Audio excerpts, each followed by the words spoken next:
Bonsoir tout le monde. Voilà, un petit cours en passant. Petit cours, grand cours, parce que c'est un sujet très très très profond et très intéressant, je pense. C'est comment gérer, comment être avec le créateur de l'univers, quel est le rapport qu'on doit avoir avec lui et comment se lier à lui. Il y a, on va dire, deux paramètres pour se lier au créateur. Un qui s'appelle Emouna, la foi, l'autre qui est on va dire, qui est différent, qui s'appelle Da'at. Da'at Torah. Ça veut dire quoi Da'at Torah? La Da'at, c'est savoir, connaître, étudier la Torah. Sans ces deux paramètres, on ne peut pas avoir accès à ce qu'on appelle le Dieu d'Israël. Maintenant, je le répéterai jamais assez souvent, Dieu lui-même, on ne peut pas être connecté à lui, c'est impossible. Par contre, nous dit la Chassidoute que on peut être connecté à ce qu'on appelle ces émanations, en hébreu Eharot. Alors c'est quoi une émanation? On prend dans la Chassidoute toujours le même exemple, le soleil, les Havdil.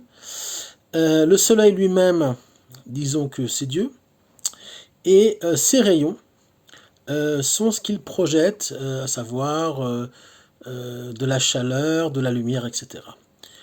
Donc toute la Torah, entre autres la Torah de la Kabbalah et de la Chassidoute, s'occupe donc des rayons du soleil, des émanations, et non pas de Dieu lui-même, puisque nous n'avons aucune idée de ce que c'est Dieu lui-même, et on ne le saura jamais, je le dis pratiquement dans tous mes cours. Donc toute l'étude de la Torah, ok, du Pshat, donc du sens simple jusqu'au Sod, à savoir la Kabbalah, parle des émanations de la Torah, les émanations de Dieu, et c'est ce que nous on appelle tout simplement la Torah, l'étude de la Torah, ce sont les émanations, ce sont comment Dieu s'exprime dans le monde, entre autres par les 5 livres de la Torah, entre autres par les lettres, par ses noms, ok, sans rentrer dans les détails, tous les noms divins qui existent. L'autre biais, c'est donc la foi, la Emouna, mais on nous dit que la Emouna ne suffit pas. Pourquoi? Parce que la Emouna est basée sur quelque chose qui, on va dire, qui reste extrêmement abstrait, extrêmement flou. Donc, très souvent, malheureusement, quand les gens n'ont que de la Emouna, il suffit qu'il y ait, on va dire, un gros accident, un gros problème dans sa vie privée, ou même dans la vie, on va dire, dans la vie du collectif, de la collectivité, pour qu'on puisse perdre sa Emouna. Par contre, qu'est-ce qui nous permet de ne pas perdre notre Emouna? C'est Da'at Torah, à savoir l'étude de la Torah. Pourquoi? Parce qu'à partir du moment où on connaît les émanations du Créateur, donc on crée, on va dire, des yesodot, on crée donc des piliers, on crée des fondations pour pouvoir justement être capable d'amortir les chocs que peut amener la vie de façon générale. La vie étant comparée très souvent à une mer houleuse où il y a des hauts et des bas. C'est ce qu'on appelle d'ailleurs dans la Kabbalah Or Memalé. C'est quoi Or Memalé? La lumière qui pénètre, si on peut dire comme ça, c'est quoi? Il y a deux sortes de lumière, deux sortes d'énergie qui permettent au monde d'être. Or Memalé, donc la lumière qui va pénétrer les mondes, qui va permettre de faire vivre les mondes, ce qu'on appelle la vitalité, la chayut, la vitalité des mondes, c'est ce qui permet aux plantes d'être, ce qui permet à l'homme d'être, ce qui permet de tout ce qui existe d'être, aussi bien la rotation des planètes autour du Soleil dans notre système solaire et dans toutes les galaxies, etc. Donc c'est la vitalité qui est dans le monde. Alors c'est pas que le monde matériel, ce sont aussi les mondes spirituels, puisque les anges, eux aussi, ont une vitalité. Donc leur vitalité dépend de ce qu'on appelle à Or Amémalé, la lumière divine, donc ce qu'on appelle l'énergie divine qui permet au monde d'être. il y a un autre concept qui s'appelle Or Mekif, qui s'appelle tout simplement les énergies qui entourent le monde ou les mondes. Quand je dis les mondes, en fait, c'est puisqu'on sait que le monde a plusieurs dimensions, donc on va appeler ça le monde, notre monde matériel et tous les mondes supérieurs jusqu'aux les différents mondes avec les différents niveaux, Asiya, Yetzira, Bria, Ve'atzilut. Ces mondes-là sont, on va dire, dans une unité, puisque l'un dépend de l'autre, l'un est influencé par l'autre, mais au-delà de ce monde-là, au-delà de la création, il y a ce qu'on appelle Or Mekif. Alors, Or Mekif, nous n'avons pas accès. Nous n'aurons accès au Gilouï, donc au dévoilement de ce Or Mekif, après Triat Amitim, tout doucement, et ce qui va permettre ce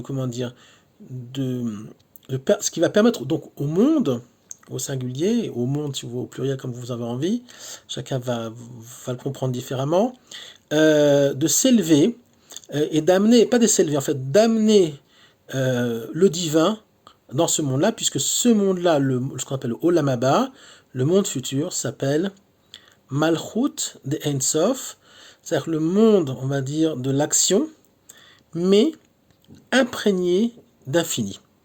Alors même pour le moment, l'infini, on ne le sent pas vraiment. Il faut avoir beaucoup de, on va dire, de spiritualité pour ressentir l'infini dans ce monde-là. Même si on a un petit peu, on peut avoir un petit peu, on peut goûter un petit peu de cet infini-là, mais ça reste quand même ce qu'on appelle Or Memalé. Pour l'instant, nous n'avons accès que à cette énergie, ce Or, ces émanations divines qui pénètrent le monde, qui le font vivre, et ce qui nous permet donc éventuellement même d'avoir accès, quand on est un homme très spirituel, quand on a étudié beaucoup de Kabbalah, le monde des Kavanot, qu'on est un grand tzaddik, qu'on est presque parfait, d'atteindre et d'avoir conscience des mondes supérieurs, d'avoir accès au monde des anges, au monde de la Hatzilut, au monde de la Bria, au monde de Yetzira, chacun suivant son niveau. Revenons à Emunah Vedat. Donc notre travail dans ce monde-là, c'est de jumeler Da'at Torah, la connaissance de la Torah, et Emunah, donc la foi en Dieu. L'un va avec l'autre.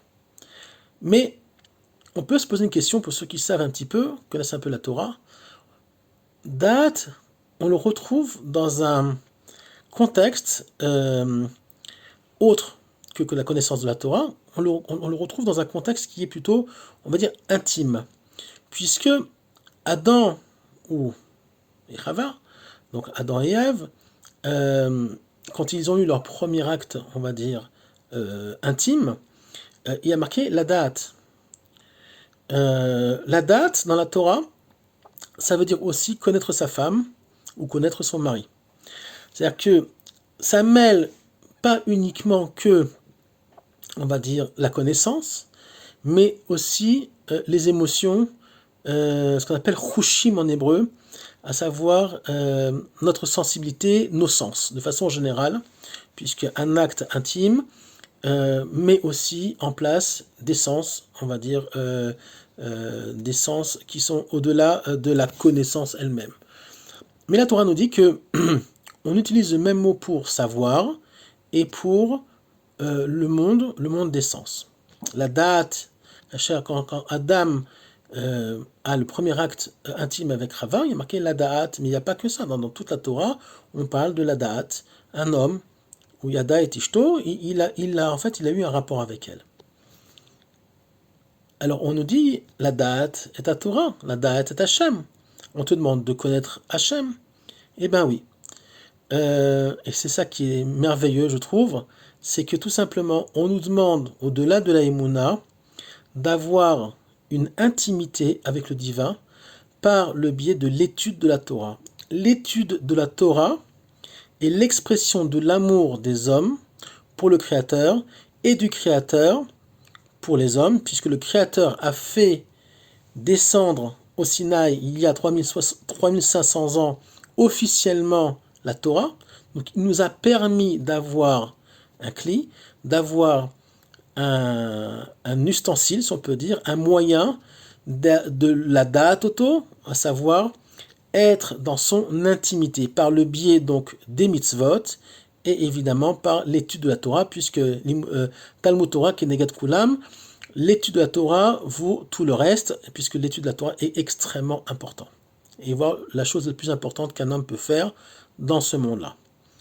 Donc on voit que, pour terminer ce tout petit cours, qu'il y a une proximité extraordinaire dans le rapport au divin entre Emouna et Da'at, et que Da'at lui-même, donc la connaissance de façon générale, n'est pas qu'une connaissance au niveau intellectuel, au niveau spirituel si on peut dire, mais aussi une connaissance au niveau des sens. Et là je vais terminer. Il faut savoir, il faut étudier beaucoup pour ça, il faut avoir la chance d'avoir la sensibilité pour ça. Il faut savoir que quand on étudie des choses, on va dire, d'un certain niveau, alors ça peut pas être pour certains absolument fou, on peut avoir, oui, ce qu'on appelle ana'a, pardon, un plaisir, et même un plaisir physique, mais c'est un plaisir physique qui est spirituel évidemment, mais c'est une date qui va au-delà de l'intellect, qui pénètre le corps et qui permet donc une intimité, si on peut dire, avec le divin.